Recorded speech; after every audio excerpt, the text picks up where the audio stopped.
In December 2009, Kelly O'Dwyer was elected to the federal parliament in the seat of Higgins following the retirement of Treasurer Peter Costello. She was appointed as the Minister for Revenue and Financial Services in the Turnbull government in July last year. She's a member of the Cabinet and also serves on the Cabinet's Expenditure Review Committee. She served as a Minister for Small Business and Assistant Treasurer from September 2015 to July last year, and was the Parliamentary Secretary to the Treasurer from December 2014 until she was appointed to Cabinet in 2015. She attended Melbourne University, graduating with honours degrees in law and arts majoring in history. Upon leaving university, she embarked on a legal career at Freehills, where she practised corporate law. In 2004, she commenced as an economic policy advisor to the Federal Treasurer, Peter Costello. As an advisor and then a senior advisor, she was responsible for several key policy areas, including competition law and competition policy, foreign investment, private equity, corporate and securities law, financial market conduct, corporate governance, accounting policy issues and consumer protection. After the 2000 federal election, she undertook a role as an executive at the National Australia Bank. Kelly's a good friend of CIS. She's been hanging around here for a long time. She's participated in many of our events over the years, including Concilium last year and others. She's also spoken at a leadership lunch when she was a mere assistant minister or whatever you were back then when we're over at St Leonard's. But more importantly, she's a graduate of our Liberty and Society student program back in 1998, and then the advanced program 10 years later. So hopefully the ideas are still sticking. Please welcome Kelly O'Dwyer.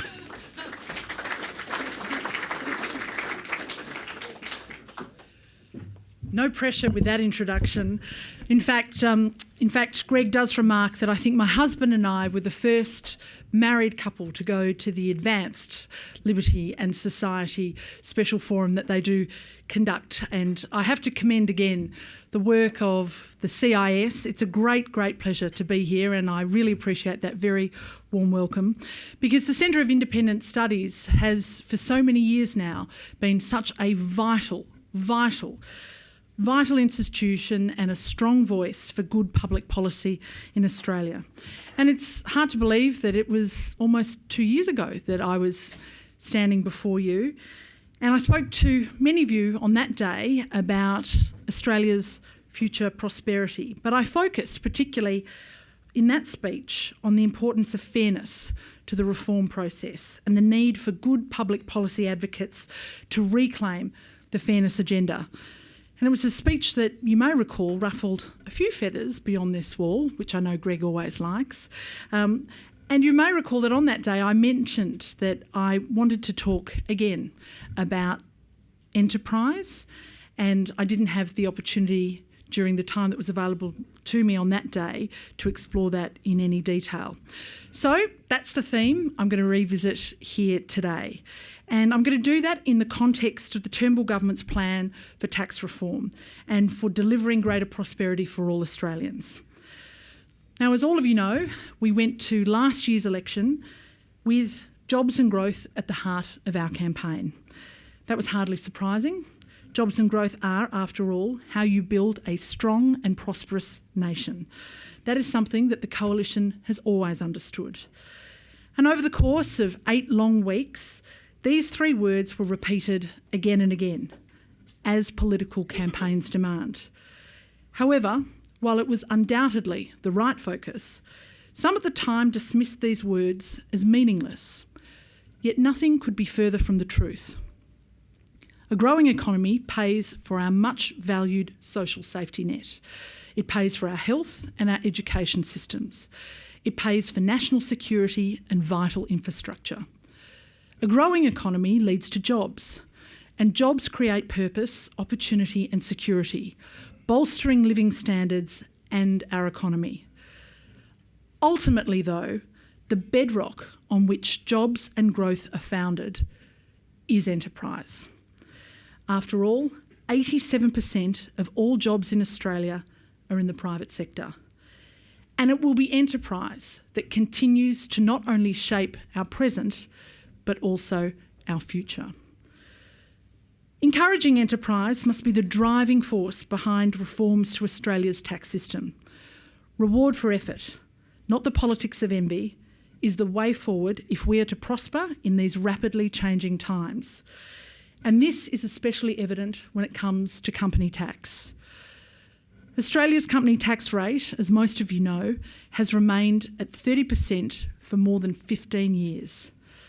Over that period, many other countries have moved to reduce their rates. It means that today, our company tax rates are too high by international standards. 15 years ago, Australia had the 9th lowest corporate tax rate amongst advanced economies. Today, only 5 of the 35 countries in the OECD have a corporate tax rate higher than ours. In 2014, Australia's corporate taxation was 4.7% of gross domestic product, while the Organisation for Economic Cooperation and Development's average was 2.8%. Times have changed, so what does that mean? As economies become more open, barriers to investment have a greater impact on economic growth. A high company tax environment means Australian companies have more difficulty in attracting funding, making them less able to invest in their businesses, in their machinery, their technology, and in their workers. A high tax environment means companies are less productive, and it means foreign investors are discouraged from doing business here. It is, in short, a tax on jobs and a tax on growth. And it is everyday Australians who pay for that. So we need our Australian taxation system to be more competitive. The Turnbull government's 10-year enterprise tax plan begins with tax cuts for small and medium-sized companies and will eventually lead to a flat tax rate of 25% for all companies. This rate would be consistent with the current average combined company tax rate across OECD countries, which has declined from 32% in 2000 to 25% in 2015. It is an important move, and as I have said, a much needed one. Many countries that we are competing with for investment have more attractive company tax rates and are even looking to reduce them further. As we've heard recently, President Trump would like to see the US tax rate come down from the current level of 35% to somewhere closer to 15%. Further north, Canada, a country that is comparable to Australia in size and natural resources, has reduced its company tax rate by more than 20% over the past decade. While in our region, Singapore has cut its rate from 20% to 17% between 2007 and 2010. It is also worth pointing out that many countries have managed to do this while simultaneously improving their budget bottom line. In 2010, for example, the newly elected UK government was faced with the aftermath of the financial crisis and a budget deficit of around 10%. Despite this, they announced and they implemented phased company tax reductions to spur growth. Under the UK government's roadmap, tax rates have dropped from 28% to 20% and are scheduled to fall further to 17%. Over the same period, the UK's budget deficit decreased to around 4% of GDP. These lower tax rates have supported a steady and sustained recovery in business investment, which has increased nearly 25% in the 6 years to March 2016. And across the Tasman, New Zealand has cut its company tax rate from 33% to 28% between 2008 and 11, while also returning its budget to surplus. So with that in mind, the idea that reducing company tax would damage the budget or is in some way misguided or an unworthy pursuit is incredibly short-sighted.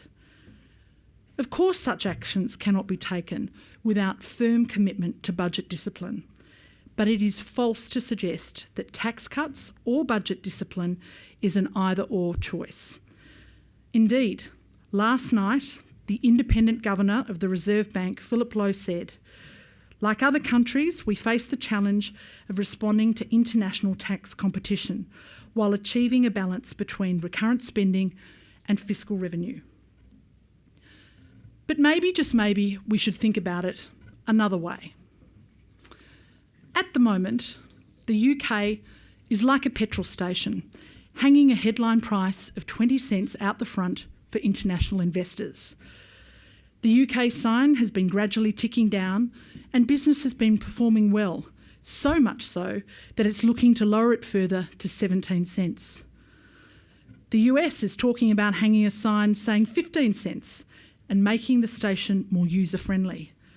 New Zealand's petrol station was losing money a few years ago, and while it still has a premium price, it has lowered the price by 5 cents to 28 cents, helping it back into the black. It's a similar story in Canada. Now, the Australian petrol station is fantastic. It has a reputation for great customer service and a reliable product. But how do we think it's going to go if it keeps hanging 30 cents out the front? Australian modelling predicts that reducing the company tax rate from 30% to 25% would secure a permanent increase in business investment of up to 2.9% over the long term, which is equivalent to around $6.5 billion in today's dollars. This translates to a permanent expansion of the size of Australia's economy by more than 1% over the long term, as well as an increase in real wages. The opposition argue that a cut in the company tax rate will advantage those foreign companies that have been involved in aggressive tax minimisation in Australia. The government is clear that all taxpayers must pay the right amount of tax in Australia. We don't believe in self-help approaches to tax reform. Our actions support our determination to ensure that Australia receives taxes that reflect the extent of their economic activity in Australia. And this week, the government has introduced the diverted profits tax, which complements the government's 2015 legislation introducing the multinational anti-avoidance law. So why is there such scepticism about a company tax in the community and a cut in company tax in the community? The craven politics of perpetual opposition has certainly played a part. So rather than enjoying bipartisan support on the merits and concept of a company tax cut from Labor, we have the spectacle of the Shadow Treasurer and Leader of the Opposition denouncing a policy that they once supported. It's not all that long ago that the Shadow Treasurer Chris Bowen said in his book Hearts and Minds, "It's a Labor thing to have the ambition of reducing company tax because it promotes investment, creates jobs and drives growth." He went on to acknowledge, at 30%, our company tax rate is now above the OECD average. It is how the rate compares to that of our competitors that counts. Similarly, the Leader of the Opposition, Bill Shorten, used to regard company tax cuts as an economic and social good. He said, "Any student of Australian business and economic history since the mid-1980s knows that part of Australia's success was derived through the reduction in the company tax rate. And also that cutting the company income tax rate increases domestic productivity and domestic investment. More capital means higher productivity and economic growth and leads to more jobs and higher wages."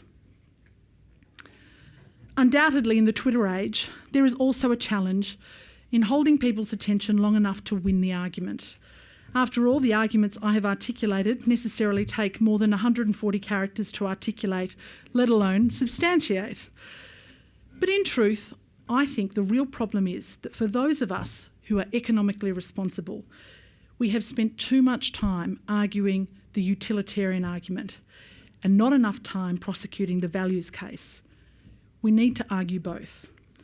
So yes, we, the government, the Centre for Independent Studies, and those who are engaged in the national discussion who believe in responsible economic policy need to spell out the case for lower competitive corporate taxes.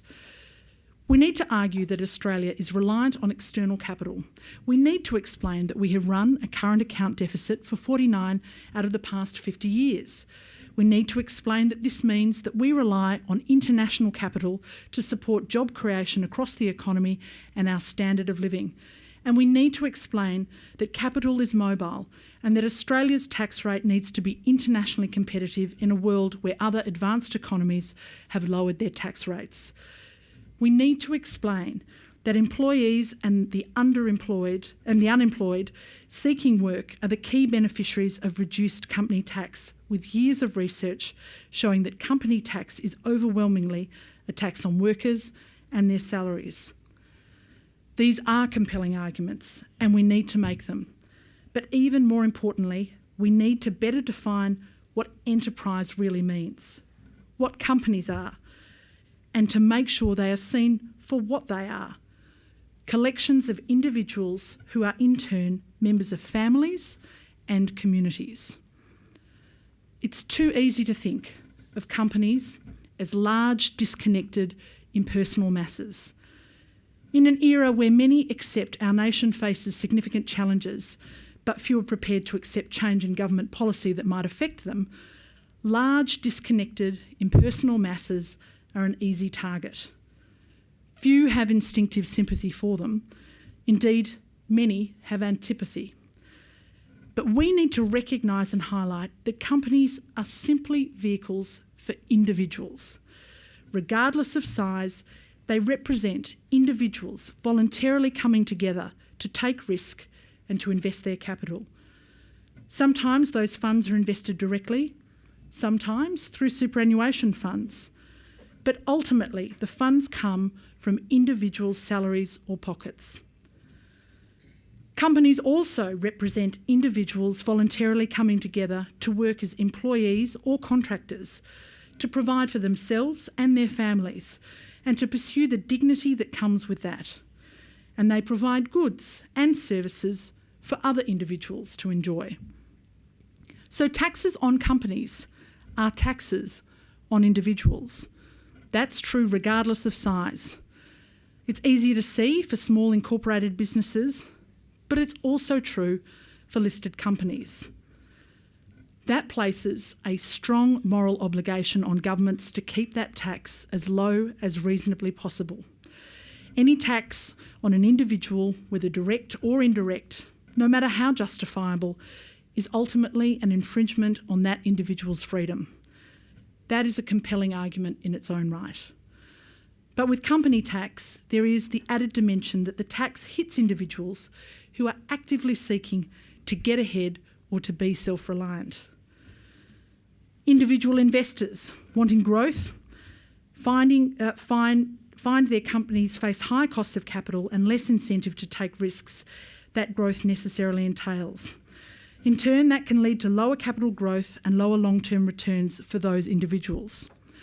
Hard-working employees seeking independence from the government teat find that companies employing them have a lower profit pool available for wage growth and less capital to draw upon to support their jobs. Those out of the workforce wanting a job find that companies distribute profits to shareholders rather than investing in growth and the new jobs that come with it. Customers who are looking to spend their hard-earned wages find their suppliers are not investing as heavily or as quickly in order to deliver lower prices or improved services. And that's a critical point. There are some who would have you believe that reducing company tax only benefits a few.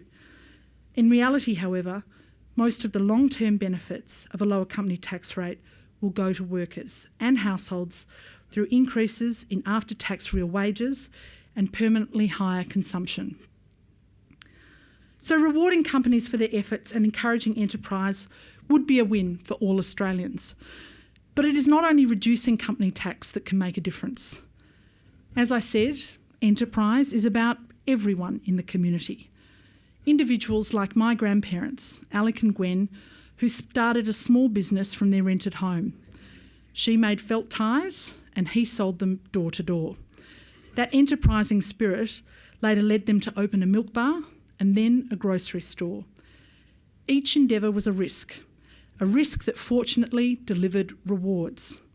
They employed people and gave their children the opportunities that they never had. And I stand before you today as a beneficiary of their endeavours.